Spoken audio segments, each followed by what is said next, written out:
Saat itu memang saya dan istri diajak sama temannya abang ipar ini untuk perjalanan ke daerah Garut. 6 orang dewasa, 1 bayi, seperti itu. Pelanin mobilnya itu Ame ngelihat katanya, lo udah ngebut banget. Alah Ame diem aja, katanya seperti itu. Dan itu dipacu lagi mungkin hampir 100 ke atas kecepatannya. Disitulah terjadi kecelakaannya. Tapi kecelakaannya posisinya itu si Bang Ik ini dia kerasukan.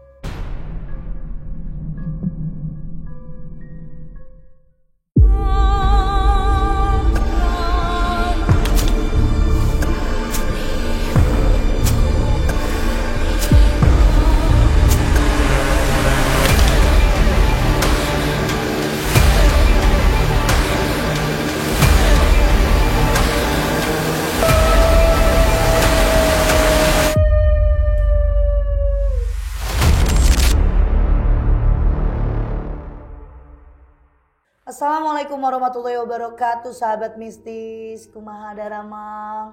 Alhamdulillah ya Allah. Kita doakan buat sahabat mistis di luar sana yang lagi sakit biar diangkat penyakitnya.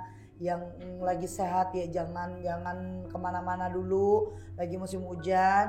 Kalau mau pergi keluar harus punya persediaan payung, jas hujan, obat-obatan biar terhindar dari penyakit. Dan buat sahabat mistis yang lagi kesusahan, ya Allah biar diangkat derajatnya, biar didekatkan rezekinya. Kalau yang banyak rezekinya biar saling berbagi ya Allah, amin. Nah buat sahabat mistis semuanya yang nanya di komentar yang masih nggak tahu caranya buat hubungin aku kemana, buat datang ke tempat praktek, buat penanganan online atau sekadar hanya konsultasi, bisa hubungi 2 adminku, ada admin Sasi dan ada admin Ririn. Dan buat kalian semuanya yang mau jadi narasumber kayak ya bintang tamu yang ada di podcast Ria Puspita Official, bisa hubungi admin Uci.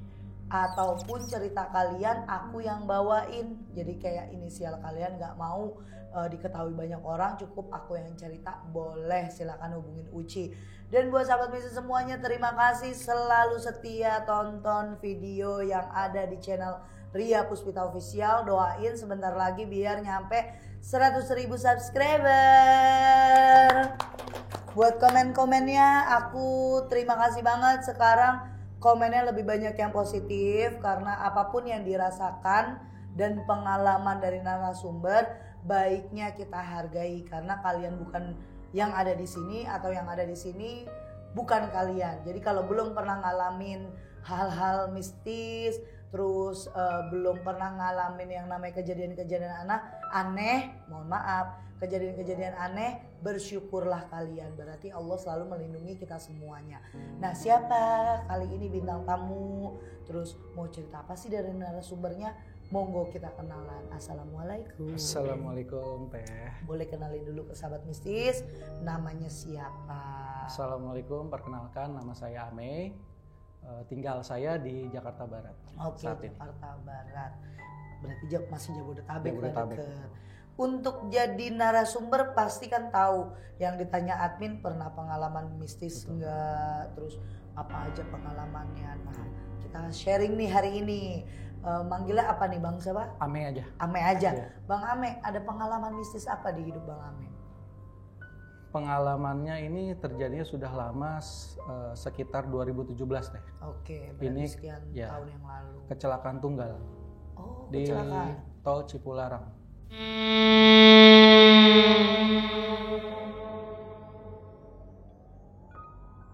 Bagaimana cerita awalnya Bang Ame? Jadi begini Teh, saat itu memang saya dan istri diajak sama temannya abang ipar ini untuk perjalanan ke daerah Garut. Oke. Daerah Garut. Dan itu di sana dengan niat untuk menengok rumahnya yang mau dijual gitu. Jadi mau beres-beres lah dan lain-lain. Saya diajak, tapi saat itu memang feeling saya tuh sudah tidak mau gitu. Karena istri pun udah bilang jangan gitu. Kayaknya udah ada rasa nggak enak gitu, udah ada pikiran udah nggak bagus lah kayak gitu. Dan akhirnya saya memutuskan untuk ikut akhirnya. Tetap jalan. Dan itu perjalanan dari rumah ya di Jakarta Selatan saat itu pada pukul hampir jam 12 malam. Oke, berarti Gitu. perjalanan malam. Ya, mungkin saya bisa menceritakannya. Ini mobilnya menggunakan mobil Sedan. bukan mobil minibus lah ya, Oh. tapi kapasitasnya kecil gitu. Dan di situ ada si temannya Abang Ipar yang punya rumah itu, ada istrinya dan ada anaknya masih tergolong bayi merah, baru lahir belum lama lah, seperti itu. Ada sebulan. Ada kayaknya, ada sebulan kurang kayaknya seperti itu. Dan di belakang itu ada saya, ada istri, kan ada 2 seat ya. Saya, istri, istrinya Abang Ipar dan Abang Ipar. Jadi satu mobil itu penuh orang dewasa, 6 orang dewasa, 1 bayi seperti itu. Akhirnya kita jalan lah tuh perjalanan ke Garut. Di situ waktu demi waktu memang sudah semakin nggak enak terasanya, karena saat udah mau masuk pintu tol itu dia sudah memasang lagu di mobil itu sangat keras. Lagu apa? Lagu-lagu apa aja, pop biasa. ya, itu sangat keras. Dan dia bilang udahlah nggak apa-apa kayak gitu, udah diem aja, udah tinggal duduk manis saja katanya kayak gitu. Ya udah, akhirnya sampailah di tol, saya lupa ya untuk pastinya di tol itu di daerah Bekasi apa atau di mana tuh. Dan itu macet posisinya. Setelah keadaannya macet, kondisinya kan lancar lagi tuh teh. Nah, di saat kondisinya lancar lagi, dia memacu kecepatan tuh hampir 130 km per jam. Dengan kondisi mobil yang kecil, minibus, mobil lama lagi. Dan itu posisinya penumpang banyak di dalam mobil itu. Itu hampir 130. Dan ini semua pada tidur anehnya. Semua. Jadi terlelap gitu teh. Nah, posisinya hampir tertidur lelap semua. Saya melihat dari belakang, kok kecepatan hampir 130 dengan posisi yang sebegitu numpuknya kan. Langsung saya colek Abang Ipar. Bang, itu kecepatan kenapa katanya gitu. Tolong pelanin gitu. Oh iya ya. Nah, bisa saya sebut yang membawa mobil ini ya, yang mau ke rumah dia ini, itu Bang Ik lah. Bisa saya sebut ya namanya. Saat sudah kencang, itu masih posisinya dia dengan lagu kencang segala macam. Kalau boleh jujur teh ya, saya sudah melihat ada sekeliling selama perjalanan mobil itu sudah ada yang mengikuti teh. Itu yang dilihat Bang Ame apa itu Bang? Bisa saya sebut Kunti teh. Putih. Merah. Bergaun merah. Itu sudah mengikuti dari sebelah sisi kanan, sisi kiri. Sampai akhirnya sudah dicolek dari Abang Ipar. Pelanin mobilnya, itu Ame ngelihat katanya lo udah ngebut banget. Alah Ame diem aja katanya seperti itu. Nggak mau diomongin teh. Jadi posisinya dia memang orangnya ini tidak mau diatur lah seperti itu. Udah pelan aja, udah diem aja Ame, diem aja, duduk manis saja. Tapi akhirnya dia mengurangi kecepatan itu. Nah posisinya pas sudah jalan waktu lagi kan, terus jalan itu sampailah itu sudah di tol Cipularang. Kalau saya tidak salah ingat itu di kilometer 70. Itu rest area ya. Dan itu hampir waktunya mau subuh, sholat subuh. Dan disitulah kita sholat subuh. Tapi sebelumnya kita ke rest areanya dulu kayak kita makan dulu, makan untuk mengganjal perut lah seperti itu. Dan situ kami foto memang. Tapi pas saat foto itu di belakangnya si supir ini itu memang ada sosok itu. Kelihatan jelas. Tapi memorinya itu saat sudah kemudian harinya ya, itu sudah nggak bisa kebaca teh sama sekali. Jadi datanya ini udah benar-benar tidak kebaca. Nah udah saya lanjut lagi. Sehabis dari rest area itu, sampingnya kan ada masjid. Kita sholat subuh bareng. Jemaah, tapi dia ini karena dia istrinya menggendong bayi, dia tidak sampai ikut sholat subuh bareng. Dia posisinya orang sedang berjamaah, dia malah sholat duluan di belakang. Karena dengan alasan dia biar bisa menggendong bayinya, istrinya biar bisa sholat kayak gitu. Sebenarnya tidak masuk akal menurut saya gitu. Sudah selesai kayak gitu, barulah saat kita udah selesai masuk ke mobil. Dan mulai dari sebelum jalan dari masjid itu sudah setelah subuh ya Teh ya, itu memang saya sudah melihat lagi sekitaran, itu sudah mengikuti lagi. Dan yang mungkin nggak tahu, mungkin menurut Teteh juga itu seperti bau minuman alkohol. Apanya? Itu kan itu semua. posisinya itu kaca dibuka Teh. Padahal itu ada lingkungan kan? Iya, di sekitar mobil itu kaca mobilnya kan dibuka terus karena dia ngerokok begini kan. Ngerokoknya buang, nyalain lagi di mobil. Padahal itu ada bayi, tapi ya dia nggak hirauin. Kok buang lagi gitu. Nah, pas mau keluar rest area itu semakin pekat bau aroma, bisa saya sebut anggur. Oh, seperti bau. Iya, dan itu sudah ada teriakan-teriakan atau selentingan lah, suara-suara seperti itu. Apa yang kamu dengar, Bang? Maaf. Jadi apa ya, kayak gitu. Itu udah teriakan seperti itu, udah sering banget itu, dan sampai udah mau keluar rest area dia memacu lagi kecepatan mobilnya itu dengan sangat kencang, masang lagunya kencang pula. Kita semua kan kondisinya sudah seger ya, maksudnya sudah melek lah gitu. Dan itu dipacu lagi mungkin hampir 100 ke atas kecepatannya. Disitulah terjadi kecelakaannya. Tapi kecelakaannya posisinya itu si Bang Ik ini dia kerasukan. Gimana awalnya? Ya petandanya, karena saya sudah melihat ini semakin gak enak. Maaf, saya lagi buka lagi ceritanya. Posisinya ini semakin udah gak karuan, dan dia langsung, mobil tuh tiba-tiba dari sisi kiri itu langsung begini tek. Itu posisi kencang. Namanya habis subuh kan mobil sudah ramai lagi di tol ya. Membanting setir ke arah kanan. Oke. Boleh saya praktekin? Ya. Mukanya langsung begini.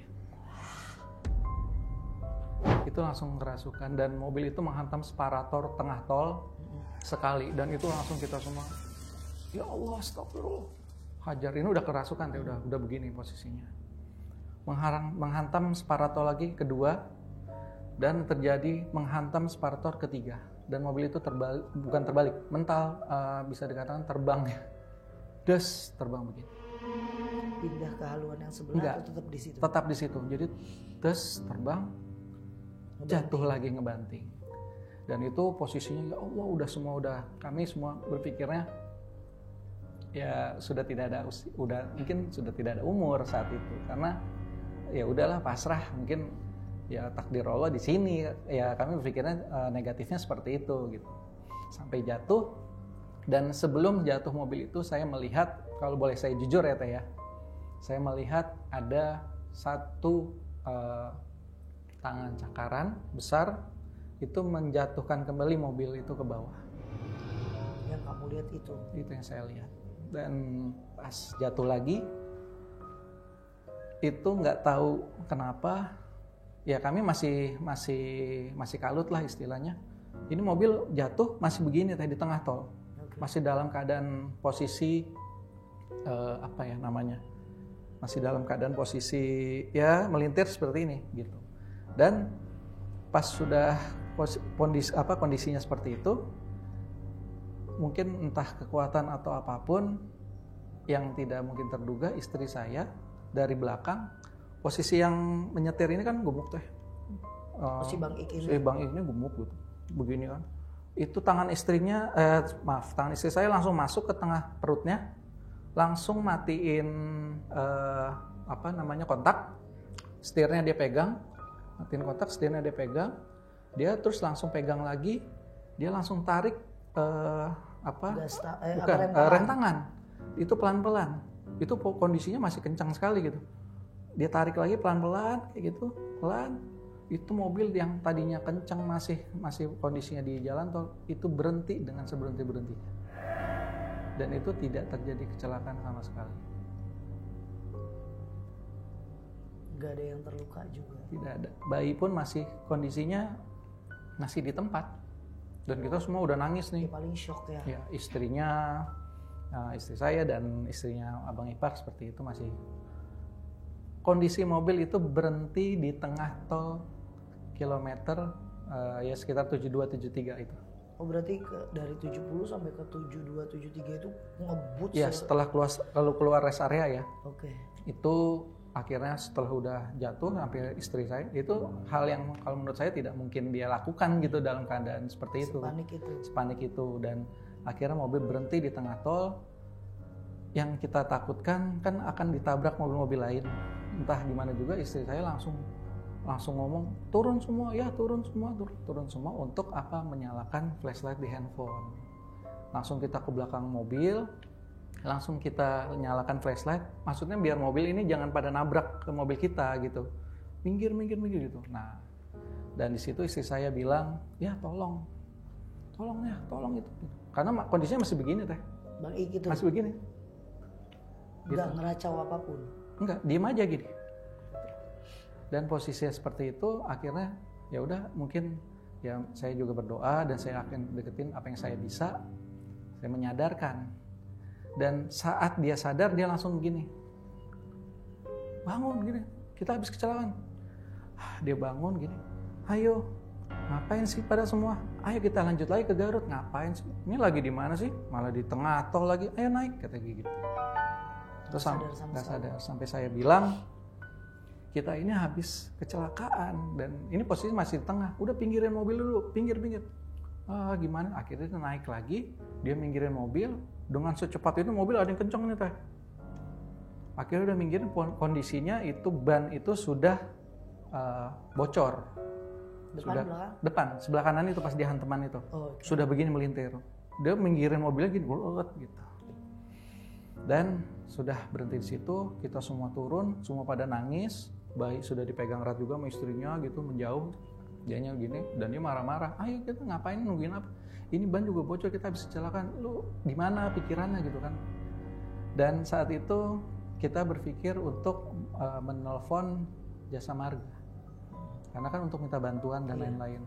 Posisinya juga bannya juga bocor seperti itu. Dan kita di situ tidak ada yang mempunyai pulsa, karena kan yang dibutuhkan pulsa kalau nelfon reguler ya. Dan kita semua udah bilang nggak ada yang punya pulsa, dan datanglah itu jasa marga tiba-tiba. Tapi itu kondisinya belum terang ya teh, masih gelap ya, masih 4:30 jam 5 lah kurang. Tiba-tiba datang dan saya melihat semua, saya langsung nyamperin teh si jasa marga ini, berdua dia dengan temannya. Selamat malam Pak, selamat malam gitu. Mohon bantuannya Pak, kami habis kecelakaan. Kenapa tuh Pak, kata gitu. Dengan santainya dia megang setir gini, kenapa tuh Pak, kata. Teman saya kerasukan Pak, kata. Oh iya. Loh terus maksudnya ini ada korban nggak? Tidak ada Pak. Loh kok gimana? Ini saya tolong Pak, kami minta bantuan, tolong gantiin ban. Karena dengan ban serep gitu ya, ban cadangannya. Sebentar. Yang saya pikir pastinya ada korban lah, kata dia gitu. Enggak Pak, kita semua selamat. Sebentar lagi, kata dia gitu. Seumur-umur saya di sini banyak kejadian, ada kecelakaan mungkin berpuluh-puluh kali. Belum ada kali ini loh, belum ada korban. Apalagi tidak jatuh tidak ada yang meninggal, kata dia. Loh, masa malah ngomongnya seperti itu gitu. Pak, sudah Pak, itu nanti saja. Saya cuma minta bantuan untuk ganti ban serep agar kami bisa melanjutkan perjalanan lagi. Oh baik, tolong Pak gitu. Akhirnya dia berhenti, parkir, mereka turun, bantuin itunya teh, gantiin ban. Karena kita semua kan masih gemeter gitu. Saya pun masih deg-degan seperti itu, dan akhirnya digantiin seperti itu. Sudah selesai, semua sudah tidak mau melanjutkan. Termasuk istri saya, istrinya kakak ipar, termasuk istrinya dia juga sebenarnya udah nggak mau melanjutkan perjalanan lagi. Akhirnya ya udah keluar tol dulu, dikawal sama jasa marga, dikeluar. Ternyata tidak jauh dari kita kecelakaan itu ada pintu tol Purwakarta, dan itu keluarlah kita sambil isi angin, karena kan ban cadangan ini juga tidak aman, jadi kempes gitu, tidak layak sebenarnya gitu. Akhirnya sudah isi angin dan lain-lain, dia masih tetap memaksa. Tetap minta ke Garut. Iya. Untuk melanjutkan. Iya. Terus? Kita harus lanjutkan. Kita harus lanjutkan. Kan? Lo nggak bisa, gini, semua udah nggak bisa. Yang saya pikirkan gini teh, orang ini sangat apa bahasanya, Keras. ya karena kalau boleh saya menceritakan sedikit, dia nyantren tapi salah jalur. Oke. Seperti itu. Jadi mungkin kalau orang-orang yang bisa melihat, jadi badannya ini full macam-macam seperti itu, dan udah lanjut lagi kalau enggak gini, dan segala macam seperti itu. Dan saat itu pula saya berpikir gini, kalau tidak dilanjutkan suatu saat, karena orang ini nekat, suatu saat saya tidak mau terjadi apa-apa sama istri ataupun keluarga abang ipar dan yang gitu, karena dia ini bisa suatu saat bakal bisa nekat, dendam orangnya.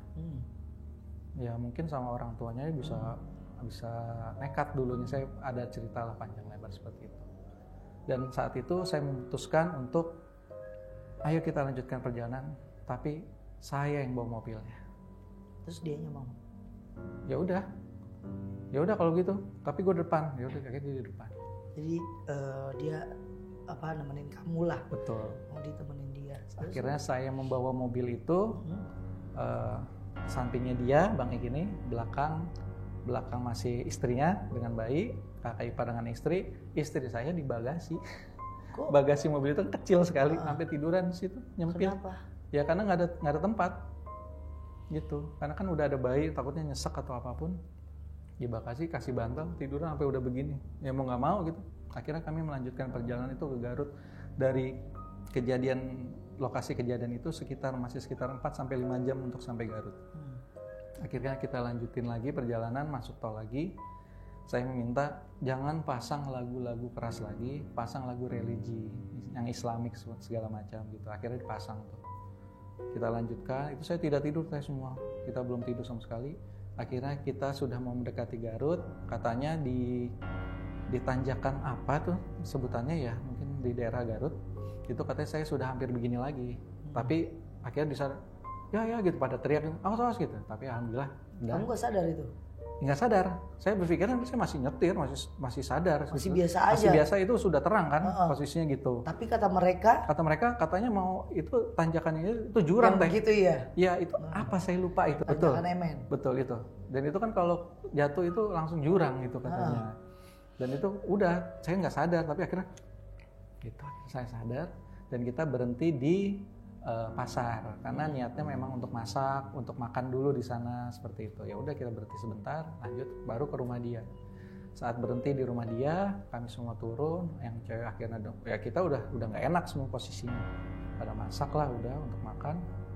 Dan kami yang cowok-cowok ini ngecek tuh bannya, kempes lagi memang yang ban ininya, serepnya.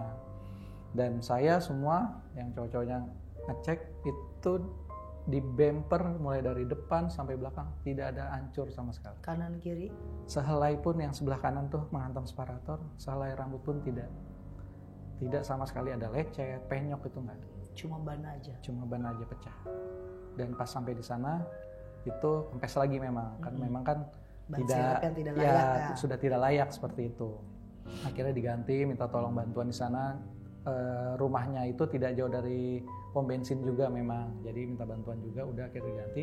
Sampai di rumahnya itu kita semua makan seadanya seperti itu.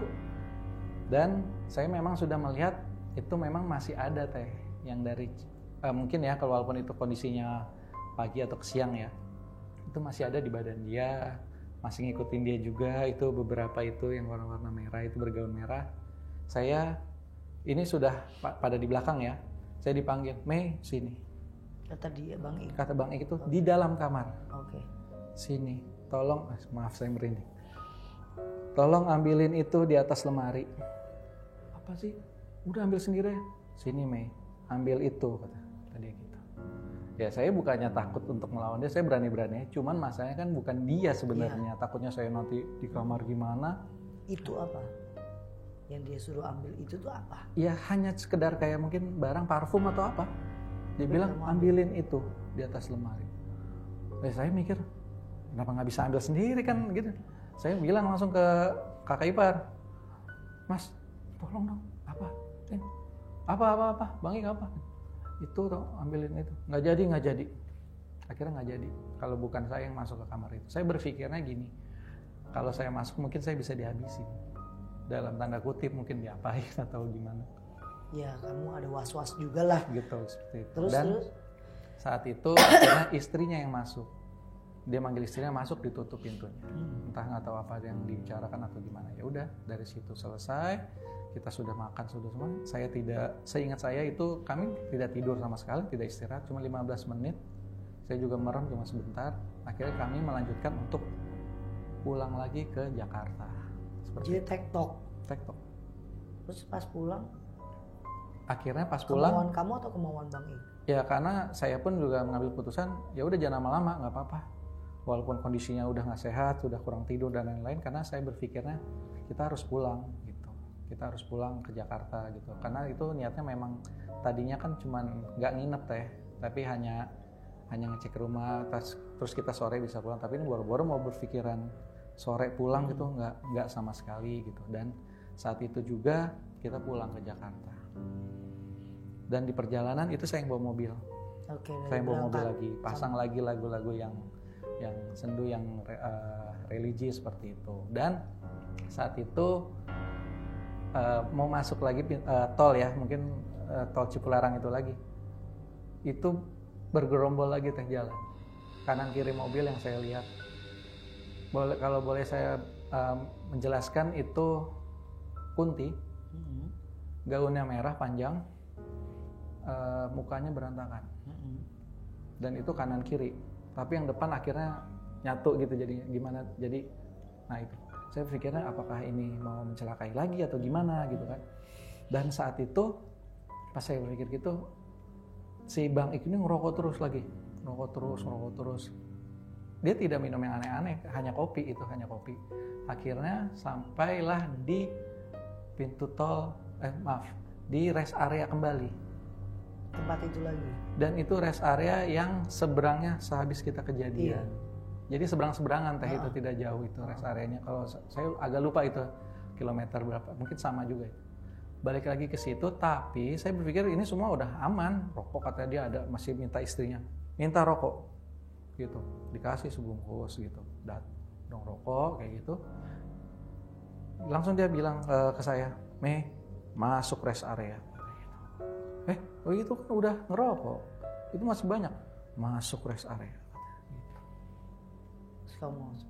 Akhirnya saya memutuskan ya udah masuk sambil istirahat dan lain-lain. Akhirnya berhenti di rest area itu, dan setelah turun itu bukan hanya saya saja yang mendengar, tapi istrinya kakak ipar itu mendengar suara itu semua. Ketawa semua. Saya bukan berpikir, saya ada mungkin apa bahasanya, saya berpikir juga lah ini mereka pulang ke situ. Kan tadi ngikutin. Betul, seperti itu. Dan si Bang Ik ini turun, masuk ke minimarket. Minimarket itu sepi, tidak ada pengunjung, dan kita kelihatan dari mobil. Kelihatan, maksudnya etalase semuanya itu kelihatan. Dia masuk ke minimarket niatnya untuk membeli kopi sama rokok katanya. Pas saat masuk minimarket, kami hanya menoleh seperti ini, ngelihat dia nggak ada. Nggak ada. Terus? Ya tidak ada. Ya mungkin di toilet segala macam, nggak ada. Akhirnya kami memutuskan ini berapa orang, termasuk siapa ya, kakak ipar. Coba cek, pas mau ngecek itu tiba-tiba dia muncul di depan kasir lagi bayar. Padahal tadi kamu lihat nggak ada. Nggak ada, dia hanya cuma beli kopi, dan mesin kopi itu kan kelihatan ya, jarak dari mobil ke minimarket itu dekat sekali gitu. Dia muncul di minimarket, udah keluar gitu.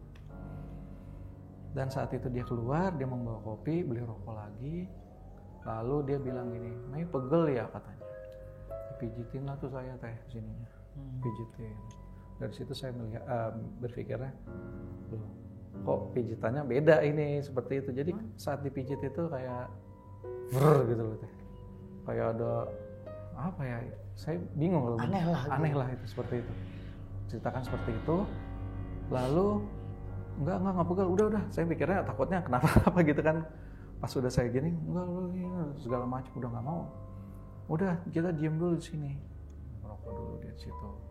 Dari situ dia udah nyantai dulu, enggak, udah kita pulang aja. Kita pulang.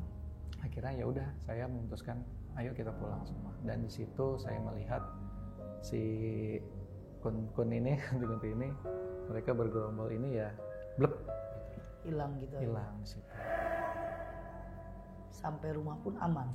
Saat keluar tol itu memang sudah kondisinya memang agak mereda gitu, tapi memang masih nggak enak, apalagi saya gitu ya, kondisinya sudah kurang tidur, lelah segala hal.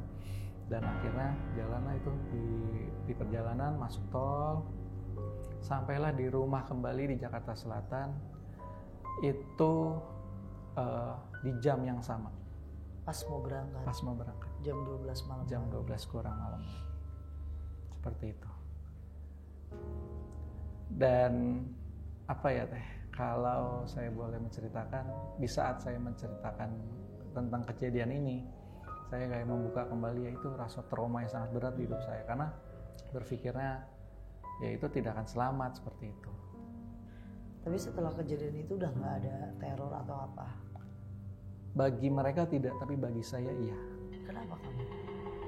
Jadi kehidup saya tuh terasa berat ya. Jadi kayak saya dibayang-bayangi, terus banyak hal tuh, hal-hal tuh jadi gagal gitu deh. Contohnya misalkan ada kerjaan apa gagal, ada proyek apa gagal, seperti itu. Setelah kejadian itu seperti itu. Tapi yang boleh saya tanyain di sini Bang Mei, Bang Ik ini ada garis dia suka main hitam nggak? Nah itu yang tadi, yang setahu saya dia nyantren tapi dia salah jalan. Seperti itu. Mungkin saya bisa menceritakan seperti itu karena banyak kejadian dia sampai kecelakaan naik motor, nabrak apa, masih hidup, dan itu kencang sekali. Terus kejadian apa, aman aja. Jadi badannya ini kuat banget gitu. Tapi posisinya saya mikir lagi, kenapa di saat itu dia malah seperti itu kerasukan. Pemikiran saya seperti itu, kenapa kayak gitu. Apakah untuk mencelakai kami semua? Tadinya memang bukan saya yang diajak, hanya Abang Ipar. Terus? Tapi kenapa Abang Ipar ini terlalu semangat, lo harus ikut nih, lo harus ikut.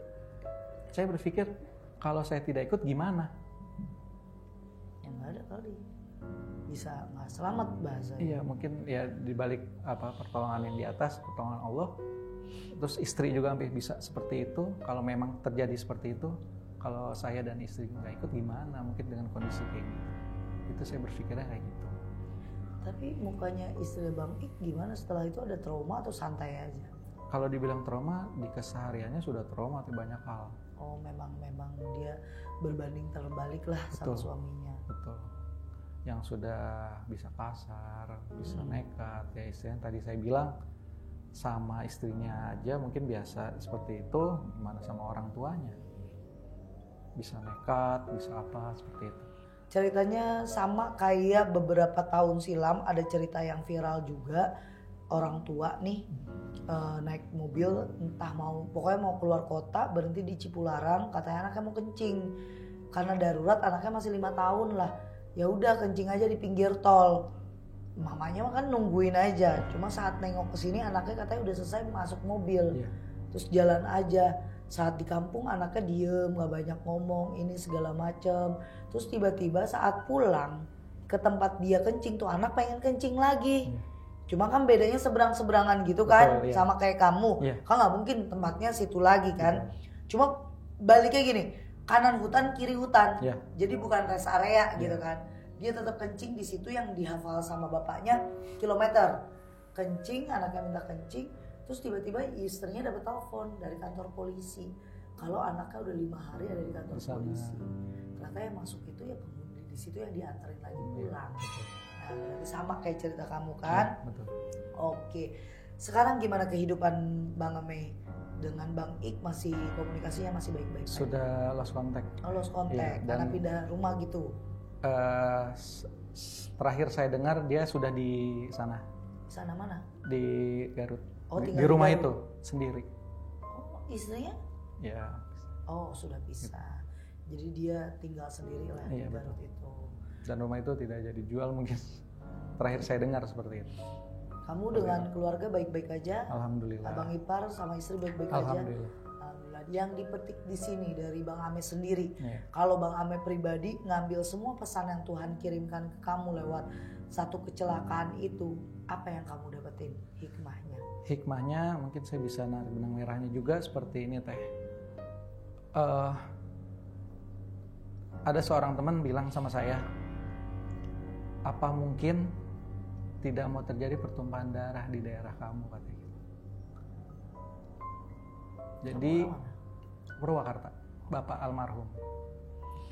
Ada seorang teman seperti itu berkata. Tapi saya berpikir lagi, memang semua ini kuasa Allah, kuasa yang di atas. Kita doa semua, mungkin memang rezeki kita masih dikasih umur gitu, masih bisa hidup, masih bisa jalan kehidupan. Tapi balik lagi, ya ada kata-kata dari teman seperti itu, tapi ditambah yang mungkin kami semua masih dikasih kesempatan seperti itu untuk bisa menjalani hidup. Benar. Kalau yang saya tangkap gini, satu udah bawa bayi masih merah, itu salah satu wangi yang sangat wangi. Kedua, kita nggak tahu hati aslinya Bang Ik saat ngajak apa niatnya. Terus pas di perjalanan apakah dia ada niat kurang baik di perjalanan? Kalau perlakuan udah kita lihat buruk deh. Betul, sompral ya. Ya, adabnya dia di jalan nggak ada. Ya. Dia terlalu menyepelekan diri dia sendiri dan nyawa orang lain. Betul. Kalau di sini siapapun, kalau saya ya pribadi, siapapun yang bawa saya, lo boleh ngebut, masa lo boleh dalam kecepatan yang tinggi, tapi ya eling aja, ya abong-abong suruh di sini lancar, terus lo ngebut yang nggak kira-kira, nggak mau. Karena satu, yang namanya di jalan maut kita nggak ada yang tahu. Betul. Mata kita itu kalau lagi nyetir, saat di perjalanan, mau itu ngantuk, mau itu seger, kadang yang namanya setan gangguin mata sama pikiran kita. Jadi kita kayak orang berhalusinasi ada orang lewat. Betul. Atau berhalusinasi di depan ada mobil, kita ngerem mendadak. Dan segala macam yang namanya setan, iblis, jin mempengaruhi pikiran kita kan dengan berbagai macam cara.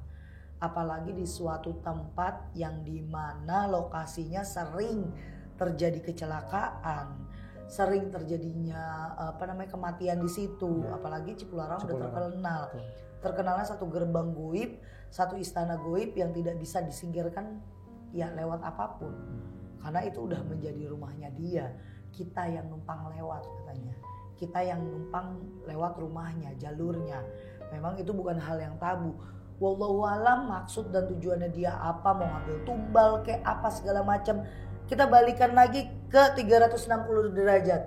Apapun yang dikehendaki setan, sekuat apapun jin, sekuat apapun alam goib, mau mematikan kita, mau membunuh kita, mau bikin kita hancur, kalau Allah belum mengizinkan gak akan pernah bisa.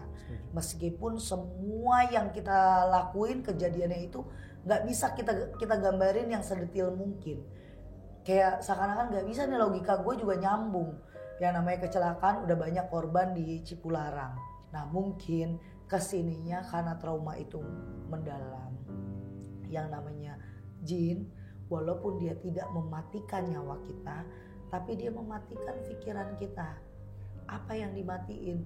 Setiap kita ngelakuin apa-apa, was-was, gelisah, khawatir. Kita nggak pede aja itu karena setan. Makanya banyak orang yang ngerasa insecure. Otak lu banyak setannya kali. Coba jangan insecure, kita harus bangga dengan apa yang kita lakuin. Kamu harusnya lepas itu. Kalau trauma itu gak bisa saya ngucapin, udah bang, lupain, ikhlasin, enggak. Tapi abang sendiri yang belajar. Mungkin saat di perjalanan, kitanya yang kuat buat nahan dia, dianya gak terima nih. Gila, gue main kuat-kuatan. Tapi kan Allah bahaya. Bahkan orang jasa marga aja udah bilang nggak ada orang yang selamat kalau udah kecelakaan di sini, karena udah banyak banget yang saya dengar kemarin baru tahun lalu kecelakaannya udah beruntun. Cipularang lagi, ya kan, 2 kubu kanan kiri, berapa puluh orang di situ, berapa orang yang udah jadi korban di situ. Tiap tahun harus ada tumbal. Itu wallahu alam lagi balik. Saya nggak pernah tahu nih, saya nggak bisa juga mengatakan kalau di situ harus ada kecelakaan karena ada tumbal. Loh, kalau misalnya tumbal kan kita hitung per tahunnya apa sih ada tanggal-tanggal tertentunya. Ini kan enggak, hari ini ada kecelakaan ya besok ada kecelakaan, besok ada kecelakaan lagi. Karena apa, pola pikir kita. Saat kita mau jalan kita kagak periksa ada tuh kendaraan, kita nggak periksa keamanannya kayak gimana. Saat jalan udah mainnya maunya buru-buru aja. Betul. Bener nggak? Saat yang abang lihat tuh dia maunya cepet, ngerokok ngepas-pus aja, nyalain lagu seila-ilanya orang nyalain lagu. Dia mah kayak orang yang punya dunia ini. Dia berpikir, alah, gue udah biasa nyetir, udah biasa jarak jauh segala macam, seperti itu berpikirannya dia. Itu orang yang cuma mau nengokin suatu tempat, tapi feel saya nggak ke situ. Ada sesuatu yang dilakuin sama Bang Ik, sampai akhirnya memicu buat narik energi itu buat di dalam sana. Karena satu, kalau saat dia lagi kesurupan itu mungkin dia mau ngambil salah satu dari kalian, tapi kan nggak bisa. Nggak bisanya kalian tuh sangat kuat. Kuat apa? Kuat doa, kuat yakin. Karena dari awal pun udah tahu rasa itu. Ya, dia masuk lama di Bang Ik. Saat nyampe Garut, kamu ada perlakuan dan kelakuan Bang Ik yang agak aneh. Feel kamu main lagi, feelingnya main lagi. Tapi saat pulang, kenapa feeling kamu nggak main Bang Ik yang main? Suruh di sini aja, suruh mampir ke rest area, tetap ke situ. Berarti kan dia tahu. Ada yang dia tahu, tapi ya balik lagi lah. Biarlah itu berlalu. Yang penting ini jadi pelajaran buat religinya Bang Mei. Betul. Itu malah apa ya, pengalaman paling berharga, bisa jauh lebih menghargai diri sendiri dan nyawa sendiri. Tapi maaf teh, boleh saya bicara dikit? Boleh. Sejauh ini saya menceritakan ke siapapun, termasuk ke teman-teman siapapun, baru kali ini saya menceritakan dengan tenang teh sama teteh. Karena ke siapapun pasti ya mungkin nggak tahu nih, walau alam. Ya nggak tahu dengan apa yang bisa, siapapun yang bisa lihat termasuk teteh, kenapa di saat saya menceritakan kadang hal-hal atau makhluk-makhluk itu hadir teh. Oke. Kenapa itu? Pertanyaan saya sampai detik ini, tapi baru kali ini saya merasakan cerita tuh tenang gitu. Balik lagi kita ingetin energi itu ada. Kita nggak bisa matiin setan Bang, kita nggak bisa matiin jin, kita nggak bisa matiin iblis. Orang kita belum lahir aja dia udah ada di sini, umur aja tuan dia dibanding kita. Nah, saya gitu kan. Kenapa setiap kita menceritakan hal mistis, kadang seakan di diri kita itu ngeliat atau ngerasain mereka datang, balik energi. Kalau kita cerita sama orang pengecut, pasti kita jadinya pengecut. Betul. Tapi kalau kita cerita sama orang berani, itu namanya energi ya udah, kita kan kepancing. Oh iya, gue jadi ikut berani. Itu tanpa sadar, itu reaksi sendiri. Contoh kayak abang pergi sama saya penelusuran, beda dengan abang pergi dengan teman abang yang ketakutan, ikut takut. Kalau pergi sama saya bawa santai. Kalau saya mikirnya gini, kalau saya takut, apa kabar orang lain banyak? Walaupun rasa itu ada rasa takut. Nah kayak cerita kayak gini, dari awal abang cerita bahwa anak bayi, perjalanannya dia begini, terus kok nettingnya saya terus-terusan muncul negatif thinkingnya. Tapi di sini ada pesan yang saya tangkap dari beliau ini yang menunjukin ke abang, merah-merah ini dan lain yang nunjukin ke abang. Gue nggak mau nyelakain elu, gue mau ngasih lihat elu, ini orang yang mau gue celakain. Cuma dia banyak juga pasukannya. Paham. Sayangnya yang dilakukan dia itu salah, bikin dia lupa, bikin dia kesurupan. Coba kalau bikin dianya ingat, dianya ngelihat sendiri, kan pasti dia ada rasa, aduh takut apa gimana. Karena dari perjalanan dia mau berangkat, Bang Ik ini nih ada sesuatu yang dia bawa, sesuatu niat yang buruk yang dia lakuin. Contoh dia mau jual rumah, kita nggak tahu beneran jual rumah atau emang mau celakain kamu. Dan di badan kamu sangat kuat Bang Mei. Satu, memang kamu sensitif udah dari ibaratnya sebelum kenal Bang Ik dan kejadian itu kamu memang orang yang sensitif. Kamu yang tahu, kamu yang ngerasain, kamu yang punya rasa itu. Tapi kamu asahnya itu hanya untuk diri kamu sendiri. Saat kejadian, dari mau berangkat sampai kamu pulang, sebenarnya konsentrasi kamu konsen. Doa pun doa. Tapi di saat tanjakan emen, wallahualam balik. Kita nggak tahu, pikiran kita udah capek. udah kurang tidur Nah, semua. karena beberapa tempat sebelum ke Garut memang wow semua. Jangankan kamu ya, saya dengan tim saya, kita bisa berhenti di tengah jalan yang gelap, nyari melipir cuma cukup satu lampu biar tahu kalau kita berhenti. Karena kalau kita jalan terus, saya yang kenapa-napa bukan kalian. Karena apa? Ruginya saya punya begini ngelihat itu, saya ngelihat mereka, tahu maksud tujuan mereka. Kalau yang nggak ngelihat mah enak, santai aja. Yang ngelihat itu yang bete, bener kan? Nah kalau sekarang buat pelajaran Bang Mei, kedepannya mau usaha apapun, mau jalanin apa ya, nyari uang lah, nyari rezeki, diusahain, dibiasain. Sekarang mulai dari sekarang roti bannya kencengin, zikirnya dimulain lagi. Terus kalau mau tidur, bangun tidur rajinin wudu kalau mau ketemu orang. Dari mulai ngangkat kaki mau ke depan pintu rumah, bacain doa mau berangkat. Yang paling enak dari rumah sampai lokasi tempat mau ketemu orang, baca doa Yunus, la ilaha illa anta subhanaka inni kuntu minaz zalimin. Kita nggak pernah tahu Bang, orang zolim itu ada di mana. Kadang orang zolim itu orang yang tak terduga. Kadang istri kita, adik kita, kakak kita, keluarga deket dulu tuh. Baru kita mikirin yang lain. Karena namanya manusia, pikirannya nggak bisa ketebak, apalagi hatinya. Lebih dalam, lebih luas samudra. Kata orang, lebih dalam lagi hati orang. Karena nggak pernah ada yang tahu sedalam apa. Jadi buat di sini cerita Bang Mei, ini ngulik beberapa tahun banyak orang yang pernah punya pengalaman ini. Saya pribadi juga ada pengalaman, cuma saya nggak pernah mau ceritakan karena ini sudah apa ya, tanggung jawab saya.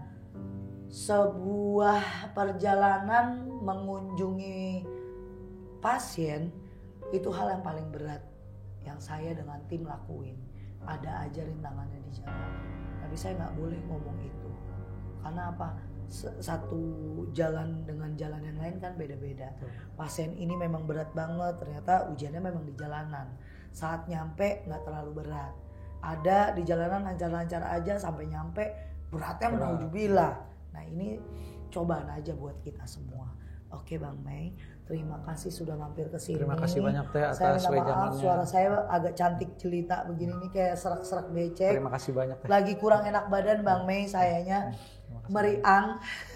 Tapi semuanya kita sambung doa buat Bang Mei, buat keluarga, buat kalian semuanya.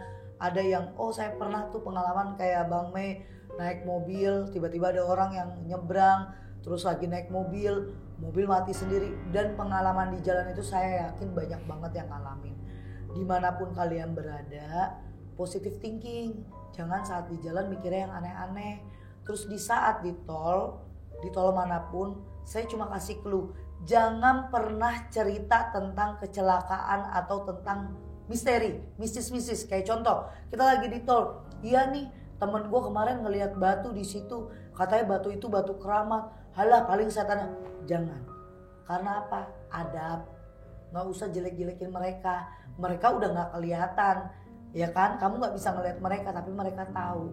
Kalau saat mereka diomongin, saat mereka diketahui keberadaannya. Karena pokoknya gini, mulut kita dijaga deh dimanapun. Itu kunci pertamanya, mulutmu harimaumu. Dan buat sahabat misi semuanya, sekali lagi yang mau jadi narasumber seperti Bang Mei dan teman-teman lain yang udah datang ke sini, boleh hubungi admin Uci. Dan buat kalian yang masih nanyain kontak aku kemana, hubungin aku kemana, hubungi admin aku, ada Sasi, ada admin Ririn. Dua-duanya insya Allah buat ngerespon kalian. Kalau belum direspon berarti aku masih ngerjain pasien-pasien sebelumnya. Terima kasih buat kalian yang sudah support channel Ria Puspita Official. Saya minta doanya semoga apa yang saya sajikan, video ini dari tim saya, selalu membawa berkah, pelajaran yang baik-baik buat kalian, yang buruk-buruk buang. Assalamualaikum warahmatullahi wabarakatuh.